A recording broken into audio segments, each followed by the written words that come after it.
On a rain-soaked Thursday afternoon in a quiet corner of New Jersey, life in the small town of Willow Creek moved at its usual pace.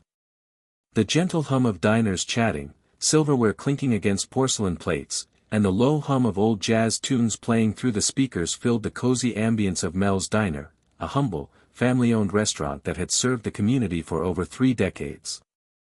It was a place where stories quietly unfolded every day, but none would compare to the one about to take root that stormy afternoon. Amelia Grant, a 29-year-old waitress with kind eyes and a tired smile, had been working double shifts for weeks. The weight of unpaid bills, her mother's mounting medical expenses, and the recent loss of her father pressed heavily on her slender shoulders. Yet, she never let her personal struggles dampen the warmth she brought to her customers.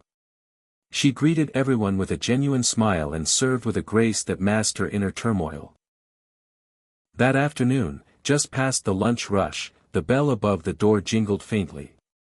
In walked a tall, well-dressed man in his late 50s, followed by a young man in a motorized wheelchair. The older man's sharp features and designer coat made him stand out starkly against the homely setting. His son, however, drew more attention, not because of the wheelchair, but because of the way he looked at everything around him with a childlike wonder. His name was Nathaniel, and he had been born with cerebral palsy. At 24, he required constant care and assistance, especially during meals. The older man, known only to most as Mr. Whitaker, was a billionaire businessman rumored to own real estate across the country. Yet he was a stranger in Willow Creek, a town too modest for someone of his stature. He had taken a detour during a business trip to show Nathaniel a quieter part of America, a place where life slowed down, and moments weren't measured in profits. Amelia approached their table with her usual poise, scribbling their order with care and offering Nathaniel a warm smile. "Hi there, sweetheart. You hungry today?" Nathaniel giggled, his eyes lighting up as he tried to respond, his words slow but filled with enthusiasm. Mr. Whitaker looked on, slightly startled by the waitress's ease around his son.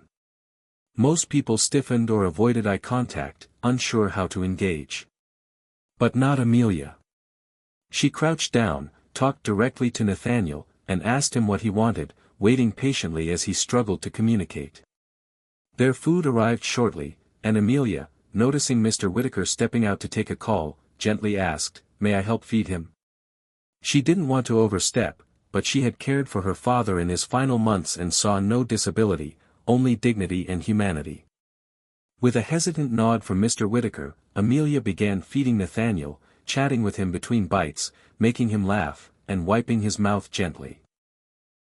Other patrons watched in quiet awe as this ordinary waitress displayed extraordinary compassion. Mr. Whitaker returned and stood frozen for a moment at the doorway, watching his son beam with happiness, a sight so rare, it struck a chord deep within him. After their meal, Mr. Whitaker approached Amelia with a grateful heart and a curious mind. "You didn't have to do that," he said, voice heavy with emotion. Amelia shrugged softly. "Everyone deserves to be treated with kindness.